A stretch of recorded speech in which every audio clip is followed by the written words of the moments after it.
De retour pour le débat ce matin, je vous propose qu'on voie ensemble qu'est-ce qui nous attend. Au-delà de nos moments de discussion tout à l'heure, eh ben, on va assister notamment à la revue de presse avec une belle réalisation d'Idriss Boukari qui reviendra sur l'essentiel des sujets à retenir, hein, traités par les quotidiens dans leur apparition et production ce matin. Ce sera vers 8h45 et 50 minutes. Avant cela, on fait le débat. Je vous rappelle nos deux sujets. On va d'abord évoquer cette vaste campagne de la lutte contre la rage engagée par le gouvernement béninois. Cela devient cyclique et saisonnier. Chaque année, eh ben, il y a toujours cette campagne qui est lancée. Pourquoi est-ce qu'il faut revenir là-dessus? Quels sont les résultats justement engagés chaque année? Eh ben, on fera le petit point. Et puis, on va s'intéresser un peu à ce qui se passe loin du Bénin, loin de l'Afrique, notamment à Rome. Les cardinaux se sont retrouvés, en tout cas ceux qui ont voix au chapitre pour désigner le pape se sont retrouvés donc, ou se retrouvent à partir d'aujourd'hui pour nous proposer le prochain pape. Quel pourra en être, je dois dire, les liens, en tout cas vers l'Afrique, et comment est-ce que l'Afrique voit cela depuis ici. Eh ben, voilà le second sujet qu'on va évoquer. Ulrich, bonjour. Eric, bonjour. Bonjour Thomas. Merci beaucoup d'être là. On va commencer déjà par cette campagne de la hache. On a bien l'impression que c'est un serpent de mer. Hein, et le riche, chaque année, il faut qu'on engage cette lutte-là. Il y a un problème. On ne dira pas qu'il y a un problème, mais c'est de bonnes guerres, parce qu'en réalité, si un mal devient cyclique, il faut aussi également trouver la bonne riposte. Et attaquer tout le temps ou contrecarrer chaque fois ce mal pour que cela ne pose assez de désagréments aux populations. Vous n'êtes pas sans savoir que récemment, il y a eu une perte en vie humaine, notamment un enfant. Et dans la plupart des cas, quand on parle souvent de rage, ce sont souvent les enfants chaque qui année subissent. qu'on paye, Et ce sont souvent les enfants qui subissent, parce que, comme vous le voyez, ils sont très proches dans des la animaux. circulation, ils sont même dans la rue déjà, vous voyez, ce sont les enfants qui circulent, et à la vue d'un chien, parfois ils se mettent à courir. Et vous voyez, si c'était une grande personne, cette personne aurait peut-être affronté le chien. Mais l'enfant se met à fuir, le chien trouve en lui une proie facile. Absolument. Et le mort. Donc effectivement, il y a ce genre de situation que nous vivons au quotidien, pratiquement chaque année, comme vous l'avez dit.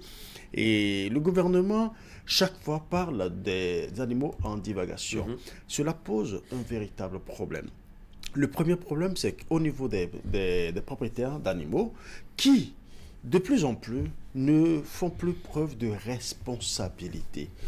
Observez un peu, vous avez un chien ou un singe ou encore un chat que vous n'arrivez pas à quadriller dans votre maison. Parfois, nous sommes à Cotonou, mais ne soyez pas étonnés que parfois un chat passe par-dessus votre toit ou un chien se retrouve devant votre maison. Vous ne savez même pas d'où ça vient, qu'est-ce qu'il a rencontré, quelle sorte de virus il a eu à contracter entre-temps, vous ne savez rien.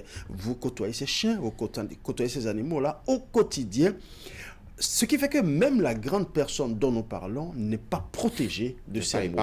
Donc, il y a un véritable problème de responsabilité des propriétaires d'animaux. Quand vous avez des animaux, personne ne vous oblige à avoir des animaux. Absolument personne ne vous oblige à avoir des animaux. Donc, quand vous avez des animaux, vous devez faire en sorte de les protéger et de les garder chez vous. De les vacciner. Parce que non seulement nous parlons déjà de la rage canine, mais il y a autre chose. Il y a des gens qui sont allergiques, par exemple, à certains animaux. Et quand votre animal se balade et vient, par exemple, chez moi, par exemple, qui suis allergique, c'est que vous me créez des désagréments. Et je peux a priori vous porter plainte. Mais le problème, c'est que je ne sais même pas à qui appartient cet animal. Et le mal, souvent, dans la société, c'est lorsque quelqu'un peut-être constate qu'il y a un chat errant ou un chien errant qui vient souvent dans sa cour ou peut-être vers lui et qu'il l'abat, que vous avez maintenant des problèmes de quartier, des problèmes de rue, des problèmes de village. Et c'est en ce moment qu'on estime que vous êtes peut-être la personne méchante, ou que vous êtes contre une telle personne, ou que vous saviez très bien à qui appartient cet animal, et que vous l'avez fait juste pour créer des histoires. En fait, ce problème, c'est d'abord la responsabilité des propriétaires. L'autre côté, je pense que le gouvernement a déjà commencé par prendre des dispositions. C'est vrai que c'est devenu cyclique, mais il faut que maintenant que ce soit perpétuel. Il ne faut pas que ce soit à chaque fois qu'on commence par enregistrer des cas de contamination par la rage ou de décès, que des décisions soient prises. que la décision qui est prise maintenant soit maintenue. À Cotonou et environ, c'est encore léger. Allez à Kandi ou dans d'autres localités où les populations utilisent souvent les chiens pour faire la chasse. Dans ces localités, vous allez voir, à partir de 20h, 22h, observez un peu dans les rues, vous allez constater qu'il y a parfois une kyrielle de chiens dans des rues données. Vous ne connaissez pas vous ne connaissez même pas leur état, et vous allez peut-être les côtoyer s'ils vous mordent. Qui en répond? Et parfois, dès que le mal survient, vous ne voyez plus le propriétaire de ce chien parce qu'il sait désormais qu'il est en difficulté. Il vous dit qu'il ne connaît pas le chien. Donc, sincèrement, l'abattage systématique des animaux qui a été décrété par le gouvernement, c'est bien, mais il va falloir aussi que le gouvernement prenne plus de décisions, des décisions encore plus fortes pour que nous n'ayons plus ces animaux en divagation. C'est un problème auquel nous faisons face chaque année. Déjà, l'année passée, en 2024, selon les chiffres du ministère de l'élevage, de l'agriculture, de l'élevage, de janvier à août 2024, le Bénin a enregistré 1194 morsures d'animaux de compagnie. Wow. Et sur ces chiffres, nous avons 20 personnes qui ont trouvé la mort. Et déjà cette année aussi, le ministère de la Santé a déjà donné l'alerte en invitant les populations à faire preuve d'attention. Je pense qu'il faut commencer aussi par sensibiliser les propriétaires de ces animaux parce que seuls les propriétaires peuvent nous dire dans quel état se trouvent ces animaux. Et justement, en fonction de cet état, se rapprocher des centres de vétérinaires, n'est-ce pas, pour vacciner ces animaux et sécuriser les personnes. Et je pense que cela ne se fait pas suffisamment. Et l'État ne dispose pas vraiment des moyens pour faire le tour de chaque propriété et s'assurer de l'état de santé des animaux dans les maisons, dans les ménages. Et Dieu seul sait aujourd'hui, dans chaque maison, combien de chiens on peut trouver. Et donc, il faut commencer justement par demander à nos populations de ne pas banaliser ce dont il est question. Parce que les gens pensent que on peut avoir des animaux et ne pas en être responsable de leur état de santé. Très peu ont vraiment le réflexe de se dire à partir de telle période, je dois amener mon chien, mon chat vers un vétérinaire pour que les animaux soient véritablement auscultés. On n'a pas véritablement ce réflexe, mais nous avons des animaux domestiques à la maison, de jour comme de nuit, un peu partout, comme l'a évoqué Ulrich. Les mesures préventives du gouvernement, c'est ce qui se fait d'ordre général, justement. Et on se demande, est-ce que l'État peut aller au-delà? On a des communes où, à un moment donné, je pense à la commune de Parakou, où l'ancien maire Charles Toko avait pris la décision d'abattre les animaux. On a vu la réaction au niveau de l'opinion des personnes qui développent beaucoup de sympathie pour les animaux, qui ont trouvé que c'était une décision assez violente. Mais de la part d'une autorité, vous imaginez un peu quand même aussi sa position. Si personne n'est responsable de ces animaux qui errent dans les rues, il faut bien faire quelque chose. Parce que quand on croise les bras et que on commence pas à enregistrer les problèmes de morsures et que s'ensuit après la mort de personnes innocentes qui justement assurent véritablement, enfin qui s'occupent de ce genre de situation. Donc, est-ce qu'il faut étendre de pareilles mesures dans toutes nos communes, dans toutes les localités? C'est une décision assez difficile. Et je vois l'État, je ne vois pas l'État en train de prendre une décision aussi forte, n'est-ce pas, pour la vie de nos populations. Donc, nous allons rester dans la sensibilisation, pour davantage amener les propriétaires de ces animaux à avoir le réflexe de les faire vacciner, mais aussi, justement, ces mesures préventives en termes de vaccination qui sont lancées, je pense, depuis 2021, où, à une période déterminée, le ministère de la Santé essaye quand même de faire vacciner les citoyens. Et donc, je pense qu'il nous faut rester aussi vigilants en surveillant aussi nos enfants avec cette proximité qu'ils ont souvent avec les animaux à la maison et surtout des animaux inconnus. On sait que la question de l'abattage systématique des bêtes en divagation pose un véritable problème de société parce que dans sa tradition, dans sa culture, dans son histoire, les peuples africains n'ont pas, je dois dire, pris cette habitude, ce pli d'isoler leurs animaux et de les garder à la maison. Les animaux sont appelés à se balader un peu partout. C'est une contrainte de plus qu'on fait aux populations en leur demandant de garder leurs animaux chez eux. Les populations doivent rester, les animaux doivent rester dans les concessions des propriétaires. C'est ça qui devrait. Il faut déjà que la concession soit clôturée. Chez nous en Afrique, on ne clôture pas les maisons, non? J'ai dit à l'entame que personne ne vous oblige à avoir des animaux. Absolument personne. Quand vous voulez avoir des animaux, vous savez, les droits s'accompagnent avec les devoirs. Vous avez le droit d'avoir l'animal que vous voulez, l'animal de compagnie que vous voulez. Vous avez absolument ce droit et personne ne peut vous dénier ce droit. Mais votre devoir, c'est de faire en sorte que vos animaux ne créent des désagréments à d'autres personnes, puisque votre droit s'arrête là où commence celui de l'autre. Donc, a priori, personne ne vous empêche d'avoir d'animal de compagnie. Mais à partir du moment où vous avez volontairement, consciemment décidé d'avoir un animal de compagnie, c'est que vous prenez aussi les responsabilités qu'il faut pour pouvoir sécuriser cet animal pour que cela ne pose pas de désagréments à d'autres. En ce sens que, vous voyez, quand on parle de l'abattage systématique des animaux, certains trouvent que c'est barbare. D'accord. Mais cet enfant qui est décédé, par exemple, à Dija, oui, on dit oui, c'est choquant. C'est barbare, c'est choquant. On a des associations de protection d'animaux et etc., mais allez expliquer aux parents de cet enfant qui est décédé que c'est barbare de tuer ce chien errant qui a causé la mort de leur enfant. Allez leur expliquer cela, parce que ça pose un véritable problème de conscience individuelle.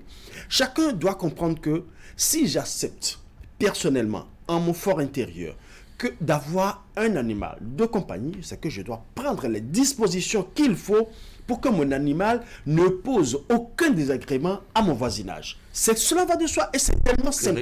Mais moi, je pense que au-delà de la décision, des mesures préventives prises par le gouvernement, qu'on parle d'abattage et qu'on sort, je pense que le gouvernement doit aller encore plus loin. Il faut commencer par sanctionner les propriétaires de ces animaux qui se baladent. Oui, il le faut. Quand on va commencer par sanctionner les propriétaires de ces animaux qui se baladent, non, il faut trouver la bonne forme. Il faut trouver la bonne forme. Vous savez, c'est tellement facile de laisser ces animaux en divagation et que par la suite, quand on les abatte et tout ça, ils vont rouspéter pendant un temps et puis ça s'arrête là. Absolument. Mais quand on va commencer peut-être soit par des amendes ou peut-être il faut trouver une méthode coercitive pour pouvoir les obliger à prendre leurs responsabilités. À partir de cet instant, vous allez constater que celui qui accepte d'avoir un animal va prendre maintenant les dispositions pour que cet animal-là ne se retrouve plus à des rues, 3 rues de la maison, de la concession, ou aérer sur les tas d'ordures et revenir à la maison. Vous savez, même eux-mêmes là ne sont pas conscients du danger que cela représente. Le chien qui habite chez vous, qui dort chez vous, qui s'amuse avec vos enfants, vous le laissez en journée, il va se balader, divaguer, aller sur les tas d'ordures, prendre tous les virus, les maladies, les bactéries qu'il faut se balader et revient à la maison, cajolé par les petits-enfants qui aiment bien jouer avec les enfants et après vous vous plaignez de la santé de votre famille. Je pense que c'est une question de responsabilité. Et là, le gouvernement doit trouver la bonne formule pour non seulement à part l'abattage, trouver le moyen pour aussi sanctionner les propriétaires de ces animaux qui laissent leurs animaux se balader. Eric. C'est bien d'évoquer la responsabilité de l'État en la matière, mais je trouve que cette responsabilité est très limitée sans le soutien des populations. Comment ça? Justement, parce que vous savez, on peut, comme je le disais tout à l'heure, l'État n'a pas les moyens, justement, de faire le tour de chaque ménage et de s'assurer l'état de santé de chaque animal. On ne peut pas demander ça à l'État. Voilà. Et donc, comme Ulrich l'a dit, quand on a le droit d'avoir des animaux chez soi, on a en même temps le devoir de s'assurer que ces animaux sont en bonne santé. C'est d'abord de la responsabilité de chaque propriétaire. Parce que justement, on ne vous a pas obligé à avoir un chien, un chat ou un singe à la maison. Vous avez senti ce besoin de façon naturelle. Et donc, ça va de soi que le devoir de s'en occuper, de veiller à son état de santé, n'est-ce pas, vous incombe. De façon globale, quand on a fini de sensibiliser justement les populations à cela, les mesures préventives que l'État a l'habitude de prendre, c'est ce que nous voyons déjà. C'est ce que nous voyons déjà. Oui, l'État peut faire de la Et donc- sensibilisation toute l'année, par exemple, pour montrer que quand on a un animal de compagnie, on a l'obligation justement d'en prendre soin et surtout de veiller à ce que cela ne crée pas de l'insécurité au voisinage. Parce qu'on a l'impression que c'est quand un enfant est mort à Djidja qu'on commence par réveiller la donc- campagne d'abattage des animaux errants, etc. Il faut peut-être aussi- déjà que il les faut- gens partagent l'information. Justement, et même quand on arrive à faire le constat de ce qu'un chien a mordu un enfant, on a même du mal justement à identifier son propriétaire. Parce qu'un chien qui se retrouve dans la rue, vous n'avez pas des marques de scienture sur lui qui montrent que ça vient de telle maison, de tel ménage. Quand bien même parfois ça se passe et que le propriétaire reconnaît son animal, face à l'évidence des faits de la morsure ou de la mort d'un enfant ou d'un citoyen, c'est très facile pour le propriétaire de renoncer justement à endosser. Que font alors les chefs de village, les chefs de Ah, quartier, etc. donc, ça veut dire peut-être qu'il faut encore réglementer le fait que un citoyen, n'est-ce pas, peut avoir le besoin d'avoir un animal chez soi. Ça s'achète où? Comment est-ce qu'on peut établir vraiment un lien de propriété justement entre un citoyen avec un animal? Ailleurs, ça se fait où vous avez même parfois des ceintures électroniques qui identifient rapidement le propriétaire d'un tel animal. Mais nous sommes loin d'une telle réalité. L'État n'a même pas les moyens justement de faire ce suivi. Non, je pense que dès lors que nous savons que par la morsure d'un chien, quelqu'un peut trouver la mort, il faut agir sur la conscience de chaque citoyen. On peut éviter cela et faire en sorte que dès lors qu'on constate qu'un chien ou un animal a commencé par avoir des comportements bizarres, il faut le signaler aux autorités locales, il faut se rendre dans le centre de santé le plus proche et demander maintenant aux enfants. C'est vrai, ce sont des animaux de compagnie que nous avons domestiqués, mais entre l'habitude qu'on a à s'amuser avec un animal, les choses peuvent virer rapidement en une fraction de seconde. Donc demandez aussi au niveau des maisons, au niveau des ménages aux enfants de ne pas trop établir le contact direct avec des animaux. On va changer de sujet. Donc Rapidement. déjà très rapidement à ce niveau-là, il faut préciser une chose. Au-delà du fait que on ne peut pas nécessairement tout de suite identifier les propriétaires, mais commencez déjà par ramasser tous ces chiens-là, tous ces animaux. Là, moi, je ne parle même plus de chiens. Vous voyez même parfois des moutons qui se baladent et qui parfois occasionnent des accidents sur la route. On en a vu plusieurs fois. Commencez déjà aujourd'hui par ramasser ces animaux. Et vous verrez, les propriétaires vont sortir du jour au lendemain parce qu'ils savent que, après tout, ce sont des bêtes qui ne sont pas malades, ce sont des animaux qui ne sont pas malades, et a priori, ça reste toujours leur priorité. Ramassez ces animaux et vous verrez qu'ils vont sortir du jour au lendemain pour dire: ah, mais attention, vous avez ramassé mon animal, ok, il n'y a pas de souci, passez à tel endroit pour récupérer votre animal. Et là, la contravention Avec suivante, vous allez comprendre, ils vont comprendre que désormais, on ne laisse plus un animal.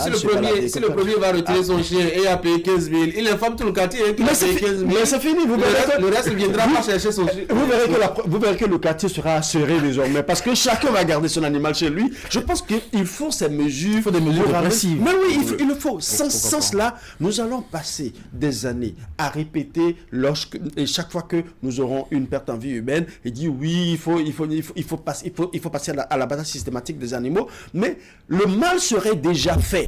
Ici, nous n'allons pas attendre que le mal se fasse. Nous allons toujours anticiper, faire en sorte que chaque propriétaire qui a un animal de compagnie sache que c'est de son devoir de faire en sorte que cet animal-là n'aille pas causer des désagréments à autrui. Allez, on va changer de sujet comme je le proposais. On va aller au-delà du continent. Aujourd'hui, les cardinaux se retrouvent pour engager le processus officiel de désignation du successeur du pape François. On devrait être indifférent, non? Ou en quoi est-ce qu'on devrait être vraiment intéressé, Loris, par cette actualité? Pas indifférent au regard aujourd'hui de ce qu'incarne aujourd'hui le Vatican en termes de diplomatie, en termes de relations internationales dans le monde entier. On ne peut pas en être indifférent. La dernière fois, quand les États-Unis choisissaient leur président de la République, vous voyez, le monde entier avait le regard convergé sur les États-Unis. Mais là, on parle de religion, là, non? Religion, oui, mais le Vatican, qu'on le veuille ou non, reste un État dans un État. Et c'est pas pour rien qu'on parle du souverain pontife. C'est vrai que c'est religion, mais au-delà de tout, est-ce que quand vous regardez l'organigramme aujourd'hui, la structure de la religion chrétienne catholique, vous comprenez que c'est carrément un État dans un État. Donc, Aujourd'hui, le pape incarne, comme on le dit, eux-mêmes l'appellent, le souverain pontife. Et aujourd'hui, là, quand on parle du pape, c'est que c'est beaucoup de pays en même temps qui sont concernés. Imaginez, regardez un peu l'impact de la religion chrétienne catholique dans le monde entier. Et tous ces pays qui ont été impactés par cette religion ont aujourd'hui le regard convergé vers Vatican, vers Rome, plus précisément, pour savoir qu'est-ce qui se passe réellement, qu'est-ce qui va se passer. Et il y a aussi cette polémique qui s'agit depuis très longtemps. On se demande, est-ce que nous sommes à l'ère du pape noir? C'est des questionnements.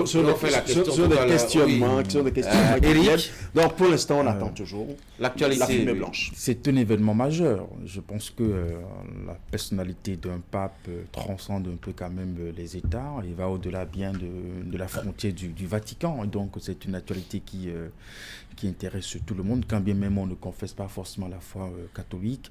On est parfois curieux, peut-être même curieux de voir comment les choses vont se passer pour que la fumée blanche puisse annoncer justement un nouvel pape. Donc c'est aujourd'hui que ce conclave va se tenir. Peut-être que d'ici la fin de cette journée, si les choses ne sont pas compliquées, si les choses ne sont pas compliquées, parce que avouons-le, il me semble que la dernière expérience, en tout cas la plus longue, a duré 6 mois pour désigner un pape. Absolument, ça a pris du temps. Et donc, si entre cardinaux, on n'arrivait pas justement à s'entendre dans le vote, je pense que avant la fin de la journée, le monde aura son nouveau pape. Voilà, donc, vous y croyez, un pape noir? On y croyait, je dois dire, à la mort de Jean-Paul II. Puis après, c'est un certain Benoît XVI qui est apparu.